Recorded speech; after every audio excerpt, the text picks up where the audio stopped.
Okay, hello, this is John Davis with Davis Business Coaching. I'm here with Michael Kohler with Special Needs and Treats. Michael and I have some people that we know in common, and I thought it would be a good opportunity to interview him and get his business story out there. So, Michael, I'll just turn it over to you. If you can just kind of introduce yourself and your company and what you do. All right. Well, like I said, my name is Michael Kohler.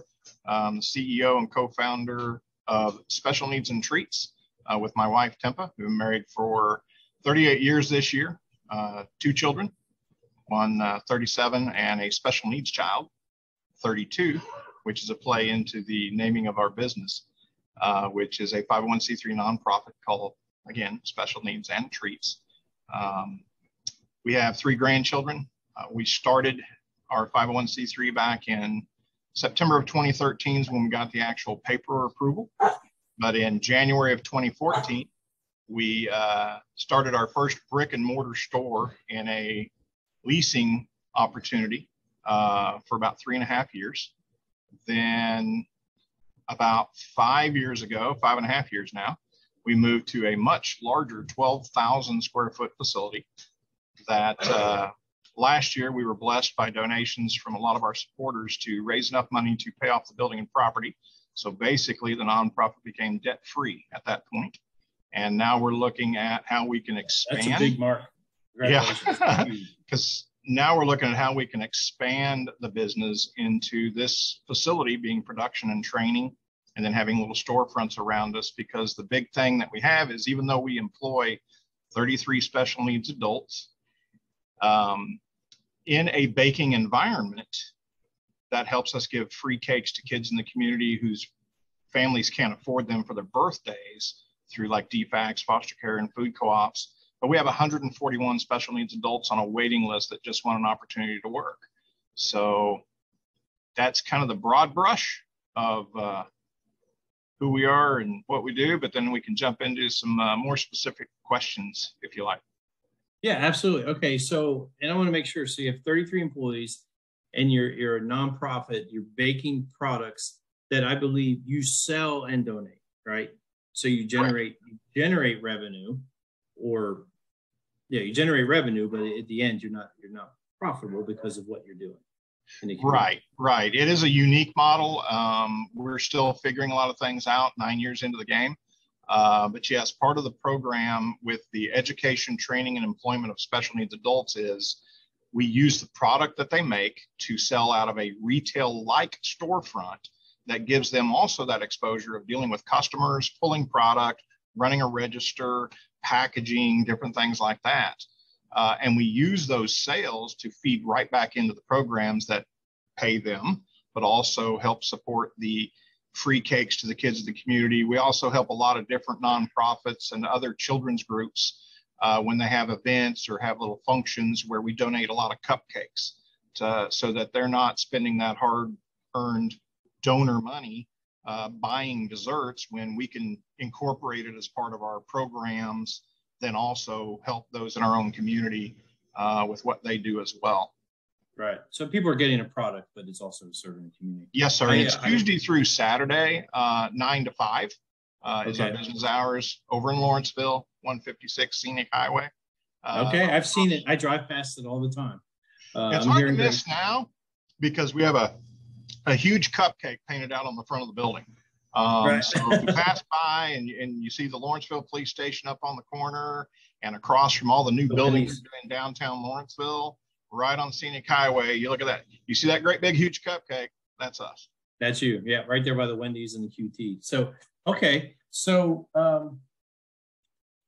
sorry, I'm just distracted by dogs here. This is not a professional radio show. So, how do you think of, hold on, I'm going to pause this. All right, sorry about the quick break. So you got a great store. So let me ask you this. Who do you see as your customer or customers? Basically anybody.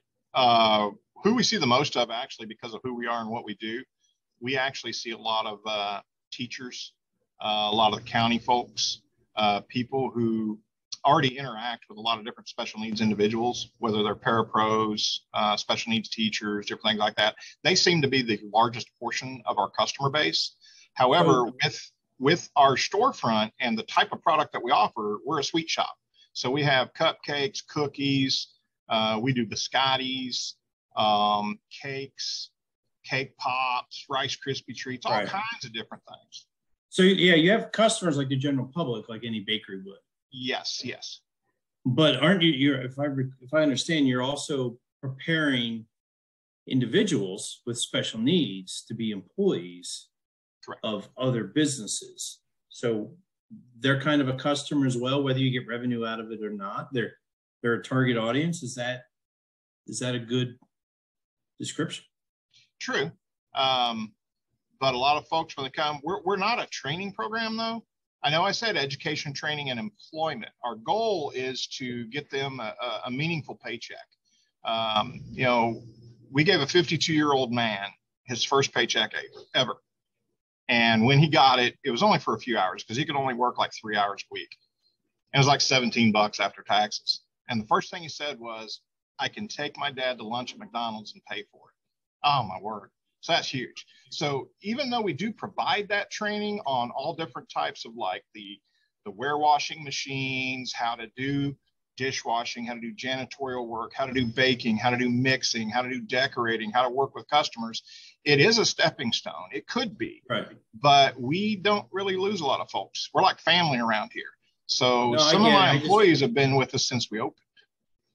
Yeah, I guess my lens, right? So I understand you're a nonprofit. But you have a special mission, a more personal mission than a for-profit business often does. Not always, often. Correct. But when I think about it and I think about what it is you're trying to do, I like to think in terms of the customer perspective, right? And my assumption is you have customers at the bakery. In some regard, whether you get paid or not, the 33 employees are sort of a customer in that you're giving them a skill and experience that you think that they can take on. So in one regard, they're a customer and they have a certain set of needs. And then the people that could be hiring them are also a customer, even if you're not getting a financial transaction in terms of how you position yourself to each of those. The better you can position yourself to each of those markets, the longer you can thrive. You have the 141 wait list. So clearly that audience is satisfied for now. Now it's probably, okay, can you find the right companies that would hire them? You know, how do you market to them to hire those people that you have developed and mentored? So that's why I think of it as a customer definition. Right. That's where I was going with it. Is that that's fair? One of our goals is to kind of be that light in the community that shares that look, fear of the unknown is huge. And a lot of businesses will ask me, you know, well, how do I hire special needs? And I say, well, same way you hire anybody else. There's rules and regulations around that. You know, it's a job application, it's a W-4, a G-4, you know, an I-9 and all that stuff. That's normal. And I said, the only thing is, you know, you might have to think a little bit outside the box, you know, in that, you know, training. Yeah, just different types of training, different types of support. You know, I've even used the thing of how do you know, maybe a company that has the HIPAA laws and different things like that, where they've got some really secure information is what are you doing when you shred your documents? Are you paying a big name company? You know, you could hire a special needs that can't read, put them in front of a shredding machine, let them work for 2 hours because they love it because it's repetition. And you just changed a life. Do that for 2 hours a day for one person. Do it each day. That's 5 people. You just changed 5 lives, 5 families. You've also got a marketing tool. Not that that's how you should go into it, but what you'll find is when you start sharing in your social media, when you start sharing in your community that you work with special needs and you hire special needs, you will see your business increase because people love it. They flock to us. A lot of times that's what brings people to us is, hey, we heard you hire special needs. We love what you're doing. We want to see what you're doing and what have you. So we also try and do that with businesses. I try and get business owners to think, you know, they'll tell me, well, I don't have any jobs that I can put special needs in. And I tell them, you tell me what jobs you do from start to finish. everything.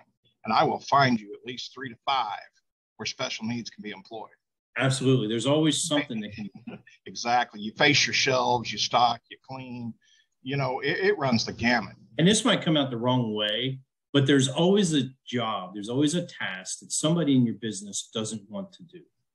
And that doesn't mean these people have to have the dirtiest job, so to speak. But you talked about it. They're fine doing repetitive tasks. I have somebody I met through one of these interviews. He's doing a school within a tech school where he's running a machine shop. And he shared with me yesterday, he has somebody who's autistic. Now he's probably pretty high functioning, right? But he runs his lathe. And he says he's my best lathe operator because he does everything precise and he's just focused and he just gets it done. Because he's fine doing it where other people get bored. Oh, right? Yeah. And so, yeah, absolutely. There's something can be done. And it's win-win for the business because, and I don't think you're running a sweatshop, but the wage expectations are correct. And the promotability and the experience and all there that. Are some things out there where, it is piece count and it is, it's minimal pay because it's needed, because there's so many folks that aren't getting opportunities. But we do at least minimum wage. And yes, promotion opportunities. Our bakery manager, our IT manager, both have been diagnosed with a special needs diagnosis. They're just not as severe as some others. But I want to go back a second to something you mentioned, and it feeds into the repetition. A lot of assembly line work and a lot of piece work is great for most of the special needs that are a bit lower functioning or with those types of disorders, to where the same task every time is great because that repetition is something they can get into. Like we'll sit somebody down and sticker bags. It's the same. They have a model and they sticker bags for a 2-hour shift. That sounds, for a lot of people who you want to call neurotypical, it's like, I don't want to do that boring job. But man, it's huge for these guys. They feel a part of something. They get empowerment and they feel they're part of a real need. And absolutely. My wife always loves to use, and it's posted on our wall, everyone needs to be needed. Okay. You got to have something to get up in the morning that drives you. And, they have this sense of that, is, hey, I come to work. I do these boxes every day on Friday for 2 hours because they need me to restock their box stock, and different things like that. So there are a lot of opportunities that people just start thinking outside the box and just looking at things a little differently. And it's, but again, a lot of it is fear of the unknown. They hear special needs and they're like, oh, what's reasonably accommodating? Right. Real quickly, I do want to talk about something that has helped us, and I'm gonna say it opened our eyes. And I know that's going to sound odd, especially with what follows here, because we even told this to the person. One of the people on our waiting list was a young lady who's blind, with a seeing eye dog. And when she came up on the list and I saw that, I said, wait a minute, we're in a bakery. I can't have a dog in the kitchen. I can't have somebody blind walking around sharp knives and hot ovens and mixers that'll rip your arm off. But we met, I met with her, and when we meet with folks just like her, I say, okay, what's the ability, not the disability? What's the ability, and do I have something that'll fit? And what we worked out was that she comes into the building in the back. Donna B goes in her crate back in the storeroom. It's not near any open food or anything else to be a contaminant or a problem. She gets her cane out. We put grit tape on the floor for her to follow a path to the kitchen. And then we put little dots on the microwave. We got a talking scale. We made a template for a cookie base so she'll know where to drop the dough in the little spots, which also help other special needs who don't quite understand. And then, a few other things. So we embraced it. We're learning. And I think that's where our focus, not being on the income, being on the impact, has allowed us to really start looking at all those things. Because that's just one small example. No, I get that for sure. And I know you're not focused on the income, but it is running a business. You still have the constraints. You still have revenue and cost constraints. Correct. And you talked about the emotional thing, and I shared with you before is, I have some experience years ago in that community. And there's and we could go on and on, but there's a fear of the unknown.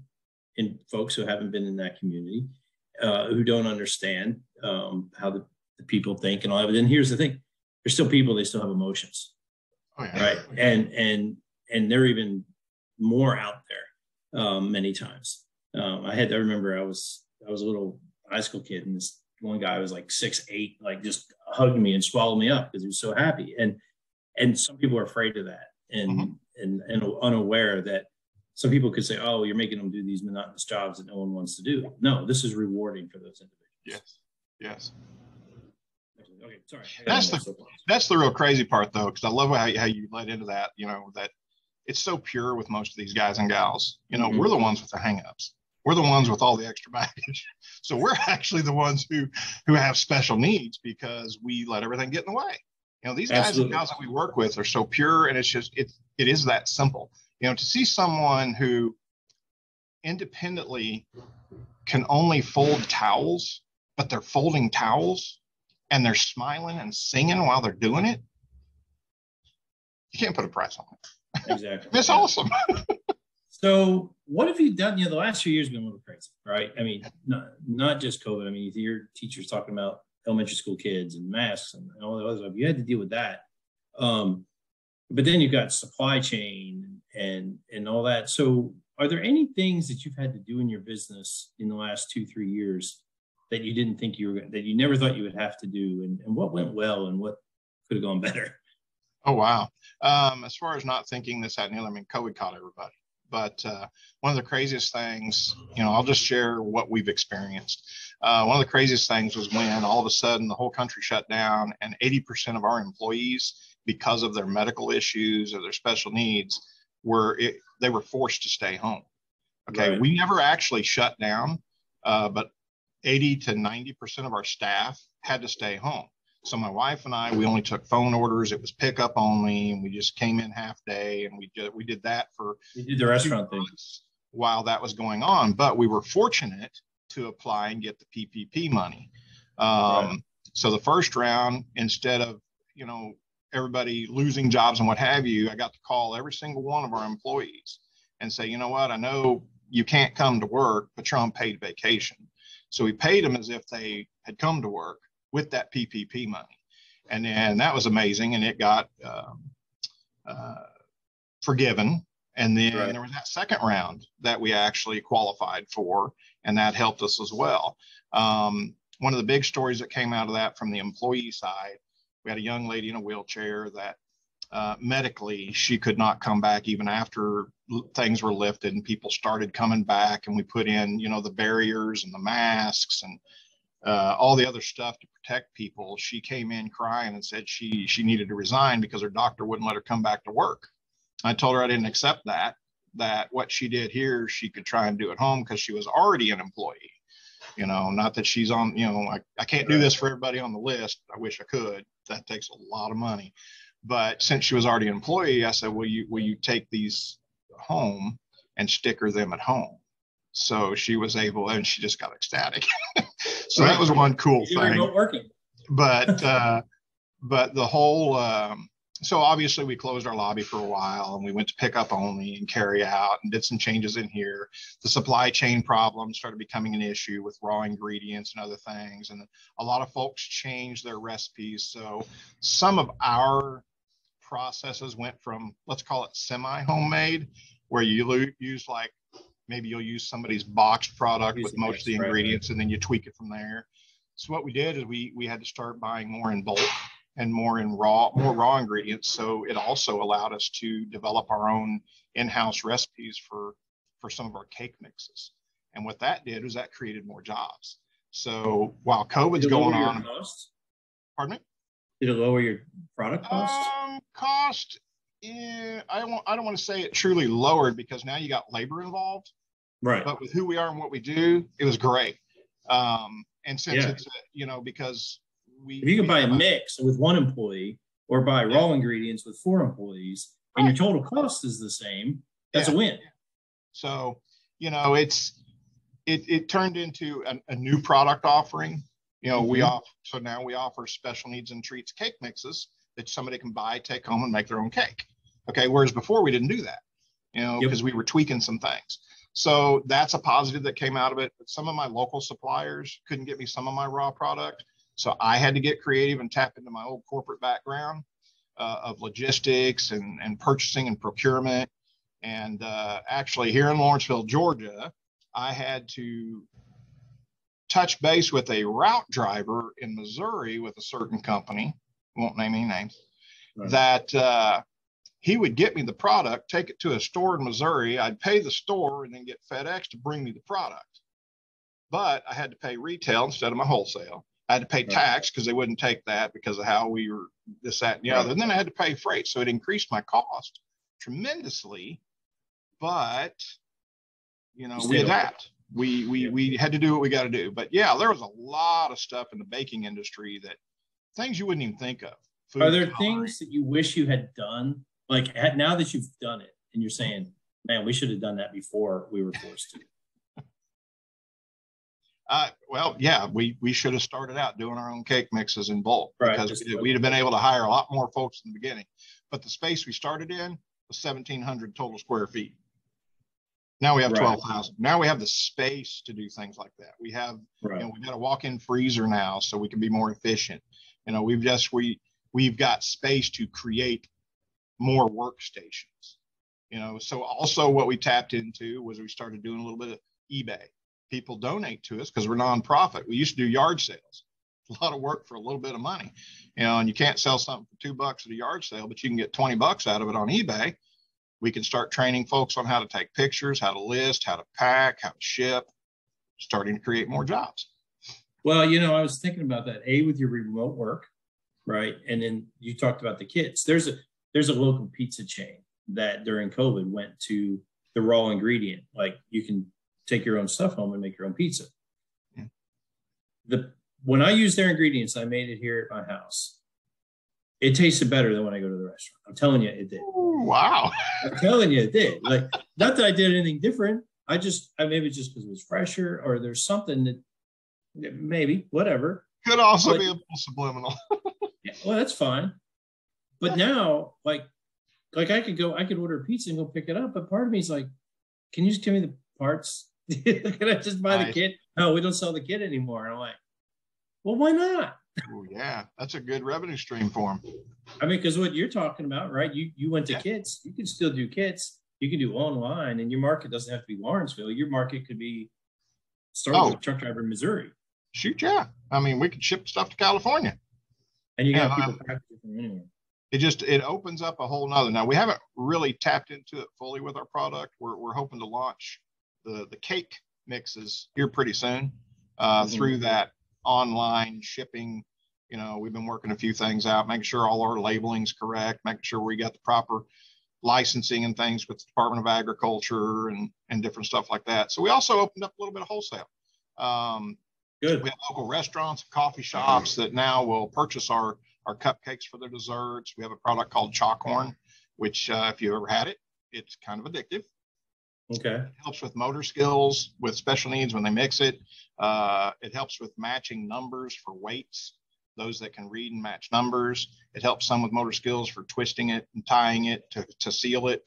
So we've actually, through COVID actually helped us get more into who we are and what we do. It kind of forced that play. So we had to get more creative on, you know, getting a bag sealer, sealing our own bags, doing our own labeling, you know, doing more stickering, doing stuff like that, getting the product in bulk and then repackaging it into recipe-sized increments, you know, and just all kinds of things that, you know, COVID was actually, it's going to sound horrible, but COVID was good for us for creating more jobs for our folks. It made you better, right? But it made it harder, but it made you better. Yeah. So what's the biggest thing you've learned since you've been owning this business? The biggest thing I've learned here, patience, and also attention to detail, and just we try to make things too hard. It really is pretty simple. It seems like you've learned a lot from the people that you employ. Oh yeah. Well, I got to share this one with you. When I say attention, everything you just said is where they are. What I got to share this with you because attention to detail. This was so funny. We had a young man, and I told him, I said, okay, take the bag out of the box, put it in the bowl, get your eggs, get your oil, get your water, do this, do that, mix it all together, and I'll be right back. I'll come back, and there's all this stuff in the bowl, and the bag's still in the bowl. And I'm like, why is there a bag in the bowl? He said, you said take the bag out of the box and put it in the bowl. I didn't say dump the contents of the bag in the bowl and throw the bag away. So it's helped us with getting our training manuals, our policies to where we try and be step by step as specific as possible. Because, you know, even to the point where in another situation, you know, someone might get something that's a little cold and they think to warm it up. Well, it kind of changes the dynamics and what have you, and the interactions. So we actually have to write on some recipes, do not warm. You wouldn't think, you know, we didn't tell you to warm it, but we tell you do not warm it. So it's some of those things, that attention to detail. You know, that issue you talked about, though, you'd be amazed at the number of business owners that have the same challenge. Now, it's maybe not something as obvious as take it out of the bag. Right. But there are so many things that a business owner does naturally that they may have just acquired that skill, or they have no idea. And then when they bring another person on who doesn't have the benefit of that experience, whatever it isn't natural. So when they tell them how to do something, it's way more complicated, but you have the same gaps in communication. Very true. And you know what that leads to? Frustration and argument. How could you be so stupid? How do you not know? You know, I have a feeling you don't have that situation, but in the real world you do. Yes. I tell you, the real world. Well, you know, the first time things like that happen, you know, I come from corporate. I spent almost 30 years in a corporate environment, you know, and you're thinking, you know, well, it's common sense this, you know, but with the folks we work with, it's kind of like, okay, you're teaching me. You're teaching me that, hey, look, I did exactly what you told me to do. How are you going to get mad at me about that? I did exactly what you said. Yep. What? You're right. You did. And that happens every day. So what's like kind of, you talked about the online piece, right? And I know from your story there, read online, it was a career option, a little bit out of necessity and family and feeling. But how big do you see this thing going? What's next? Oh man, well, hey, that's up to God. This is not ours. You know, people say I want to talk to the owner. A lot of times they don't let me be up front, because when they say I want to talk to the owner, I tell them you can do that anytime. Get on your knees and pray, because it's God's house. It's not ours. We're just running this place. But I mean, the vision that I think has been laid upon us, and the fact that we have 141 people on a waiting list, is that there's such a need. And we get emails from all across the country. So the vision, again, is that this is production and training here. This is home base. Now that it's paid for, this is our foundation. We build the foundation. This is home base. We start setting up little storefronts around us in a nucleus. We bring folks in to be educated and trained, go closer to home to work at that storefront. It also allows us to be in that city center to partner with what I mentioned early on about the Cakes for Kiddos program, where DFACs, foster care, food cooperatives, and places with people who don't have money. It's hard for someone here in the local area, if you know these places, you know, in Stone Mountain to come to Lawrenceville, or Lilburn to come to Lawrenceville for a free cake, because they don't have any money. But if we have a storefront in Lilburn or Stone Mountain, they can pick their cake up there for that kid. And honestly, I never would have thought of this. That was the big thing. And, you know, my wife saw something, and we won't, you know, that's another nice piece that we could talk on. But we gave a 14-year-old kid his first real birthday cake. He'd been homeless, living under a bridge. He just wanted a birthday cake. And, you know, in and out of the foster care system eventually. And then he got his first real birthday cake from us. Oh, my word. You know, we take that for granted, you know, but again, there's that home base, cities, you know, little storefront locations around us in the nucleus. When that's done, if we get it right, there's a template. We can pick that up and take it to other counties. We can pick it up and take it to another state. So I could see a honeycomb starting here, branching out, and eventually this could go all across the country. Have you ever read The E-Myth? The E-Myth? E-Myth is an entrepreneur's myth. It was written quite a while ago. And basically, the premise of the book is to build your business like you're building a franchise prototype, like you're building a McDonald's, right? That you're going to boom, boom, boom, boom, boom. It's interesting because a challenge for many businesses is that attention to detail and the patience to build the systems and spell out everything that needs to be done for the employees to get it, to prescribe the recipe, if you will, not of the ingredients, but of the whole business.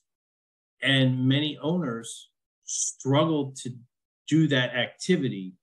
And as a result, they're not able to get a business that runs by itself. Clearly, you're in the middle of it. Your heart and soul's in it. But you're not going to open a second location until the first one can run without you. Correct. But the nature of what you have to do for your employees, you're already halfway there or more to the documentation piece in the process.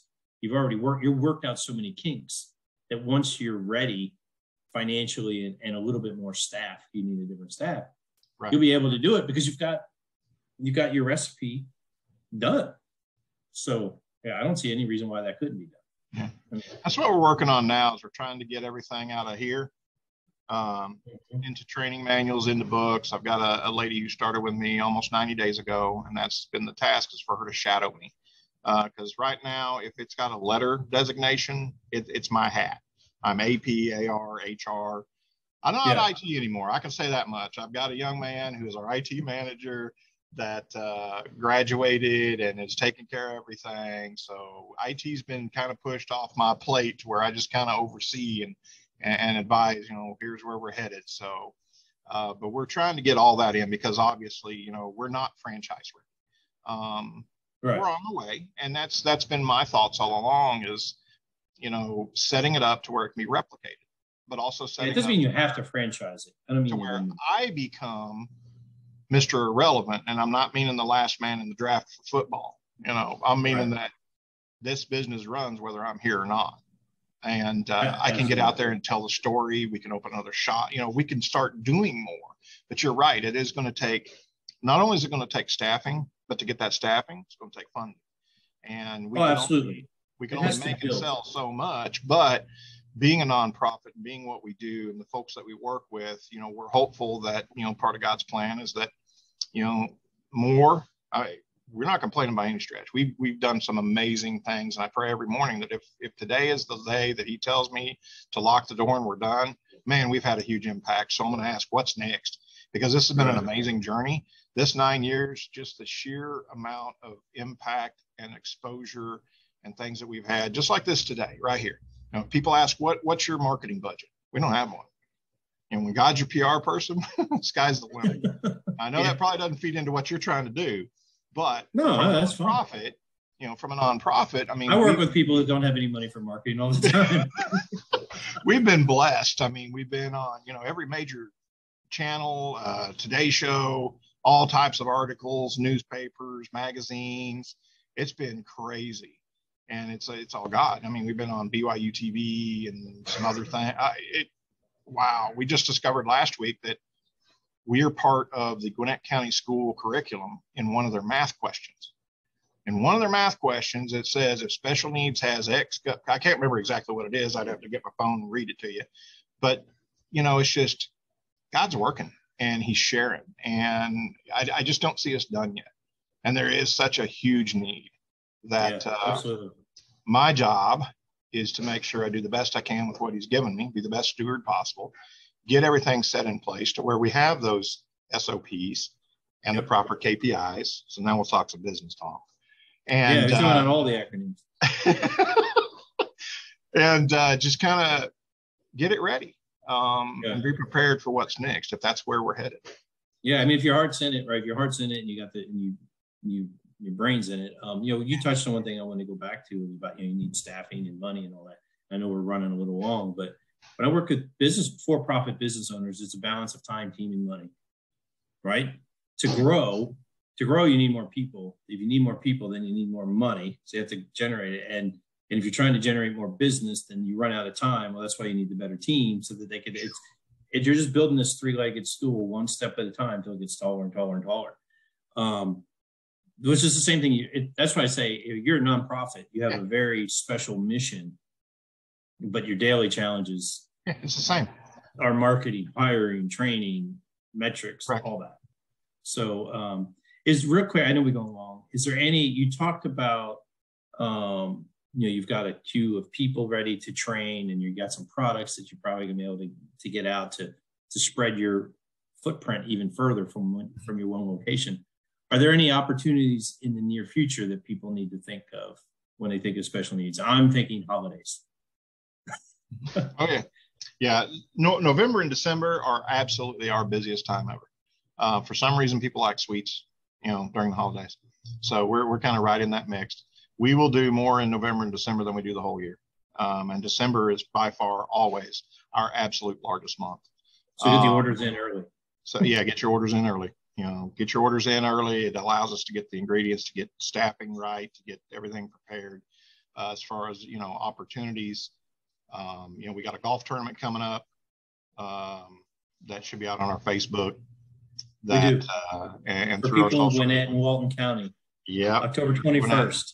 That's right. I hope this gets out before the golf tournament. Yeah, well, and if not, we have an annual gala every year in March. So, trying to get in the opportunities are, check us out on all the social media platforms. Help us build those algorithms that will keep us up there for people to see what we're doing and get involved. Because, A talks to B talks to C becomes the person that says, you know what, I got a heart for this, and I was just looking for somebody to give $500,000 to so they can open up 2 more stores or something.